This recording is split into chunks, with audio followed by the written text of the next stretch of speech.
আজকে আমরা class 9 chapter 2 the sound of music পড়ব, যেটা দুটো পার্ট আছে। ফার্স্ট পার্ট হচ্ছে Evelyn Glennie listen to sound without hearing. মানে এভলিন গ্ল্যানি এমন একটা মেয়ে যে নাকি শুনতে পায় না, মিন্স বধির, কালো, মিন্স কালা, যেটা বলে আমরা বাংলাতে কালা, কিন্তু সে সব মিউজিক শুনতে পায়। তো এখানে কী বলছে, before you read, God may have taken her hearing but he has given her back something extraordinary. ভগবান হয়তো তার শ্রবণ শক্তি মানে শোনার শক্তি নিয়ে নিয়েছেন, কিন্তু সেই সঙ্গে ওনাকে একটা এক্সট্রাঅর্ডিনারি কিছু জিনিস দিয়েছেন। What we here we feels, আমরা যেটা শুনতে পাই সেটা উনি ফিল করতে পারেন। For more deeply than any of us, অনেক ডিপলি মানে অনেক ভালোভাবে, অনেক ভিতর থেকে গভীরভাবে উনি কোনো মিউজিকটা ফিল করতে পারেন, যেটা নাকি আমরা কেউই করতে পারি না। That is why she expresses music so beautiful. যার কারণে উনি মিউজিকটাকে এত সুন্দর এক্সপ্রেস করতে পারেন, এত সুন্দর ভালো বাজাতে পারেন। Read the following account of a person who fought against a physical disability and made her life a success story.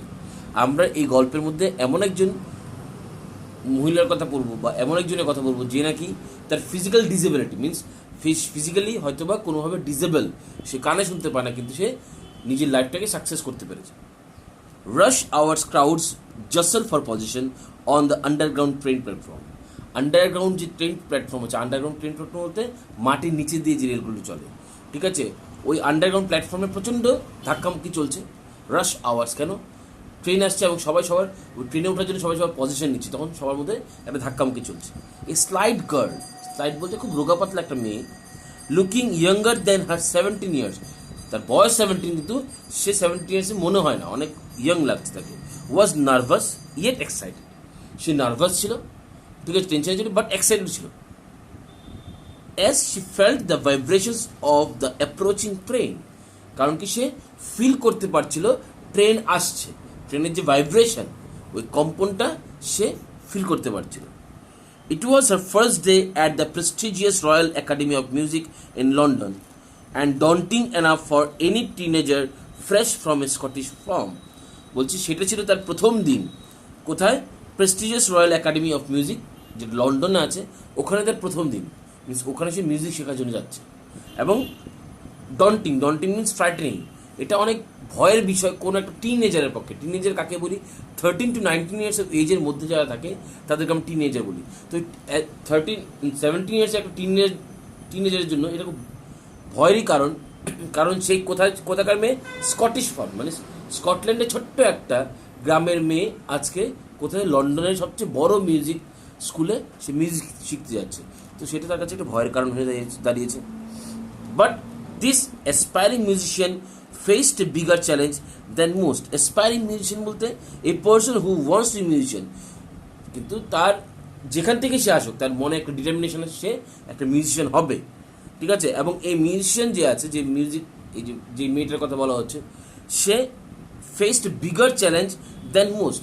অন্যরা এই মিউজিক শিখতে গিয়ে বা মিউজিশিয়ান হতে গিয়ে যে চ্যালেঞ্জগুলো ফেস করে, যে কষ্টগুলো তারা ফেস করে, এর থেকে অনেক বড় বড় চ্যালেঞ্জ তারা ফেস করতে হবে। Why? Because she was profoundly deaf, কারণ সে পুরোপুরিভাবেই কালা, মিনস কানে শুনতে পায় না। Evelyn Glennie's loss of hearing had been gradual. Evelyn গ্ল্যানির যে লস অফ হিয়ারিং সেটা গ্র্যাজুয়াল, গ্র্যাজুয়াল বলতে আস্তে আস্তে গেছে। এমন না ছোট জন্ম হওয়ার পরে সে শুনতে পারে, এমন কিছু না, আস্তে আস্তে হিয়ারিংটা গেছে।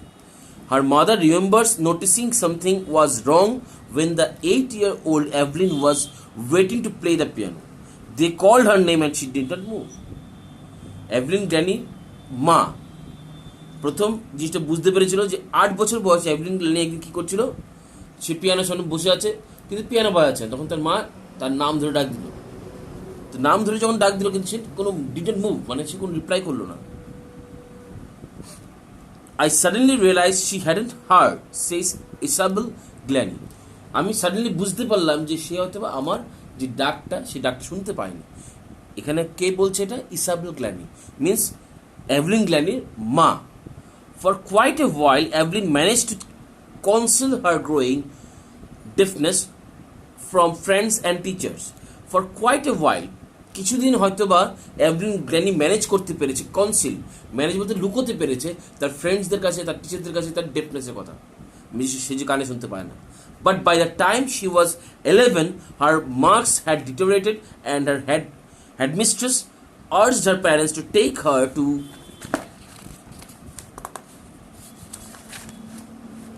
a specialist.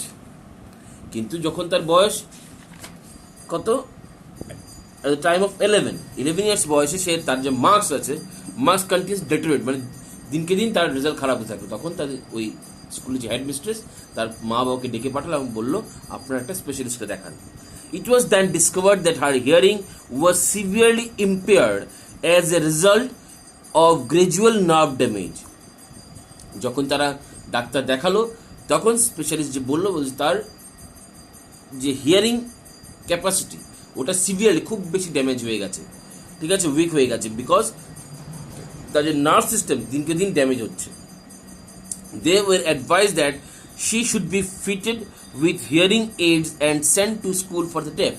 এবং এলভিনের মা বাবাকে অ্যাডভাইস দেওয়া হলো তাকে একটা মেশিন কানের মধ্যে পরিয়ে দেওয়ার জন্য এবং তাকে ডেফ স্কুলে ভর্তি করানোর জন্য।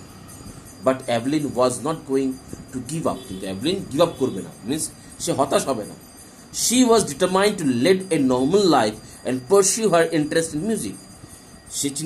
সে ডিটারমাইন্ড করলো, মানে সে নিজে নিজে দৃঢ় প্রতিজ্ঞ বা দৃঢ় স্থির করলো যে সে অন্য মানুষের 10টা মানুষের মধ্যে সে নর্মাল লাইফ কাটাবে এবং সে তার ইন্টারেস্টটা মিউজিকের প্রতি দেখাবে, মিউজিক তার সবচেয়ে বড় ইন্টারেস্ট হয়ে দাঁড়াবে। One day she noticed a girl playing a xylophone and decided that she wanted to play it too. প্রথম তার ডিসিশন ছিল মিউজিশিয়ান হবে। সেকেন্ড, সে একদিন দেখলো একটা মেয়ে জাইলোফোন বাজাচ্ছে। What is xylophone? জাইলোফোন দেখো ছবির মধ্যে দেওয়া আছে, a musical instrument with a row of wooden birds of different lengths. Wooden birds of different length wooden birds থাকে, ওটা হচ্ছে জাইলোফোন, ঠিক আছে। ওই জাইলোফোন সে শিখবে, ওটা সে প্ল্যান করলো। Most of the teacher discouraged her, but percussionist Ron Forbes spotted her potential. এখানে ম্যাক্সিমাম যে মিউজিশিয়ানস ছিল, টিচার মিউজিক্যাল টিচার বা ম্যাক্সিমাম মিউজিশিয়ানস তাকে ডিসকারেজ করেছে যে না তোমার দ্বারা হবে না, তুই পারবে না। But percussionist Ron Forbes, percussionist বলতে a person who plays the drum, the tabla etc.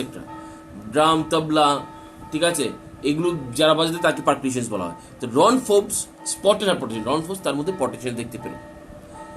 He began by tuning 2 large drums to different notes.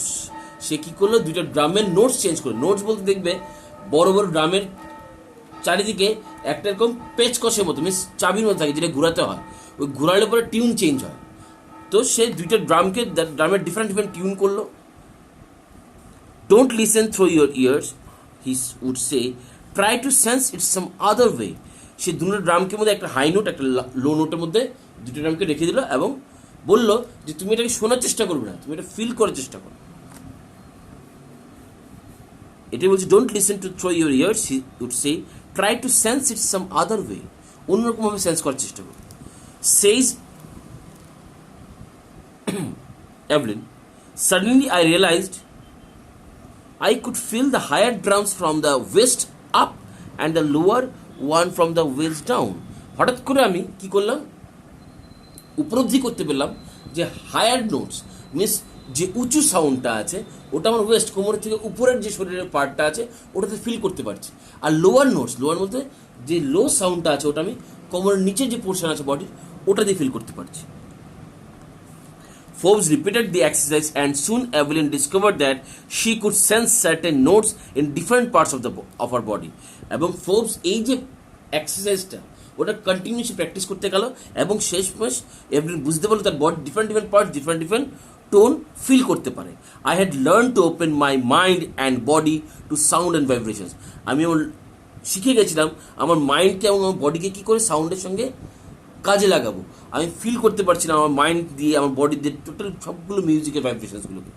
The rest was sheer determination and hard work. আর বাকিটা ছিল আমার শিয়ার determination means আমার দৃঢ় প্রতিজ্ঞ বা দৃঢ়কল্প এবং আমার পরিশ্রম। নেক্সট পার্টটা আমরা যে সেকেন্ড ভিডিওতে পড়বো।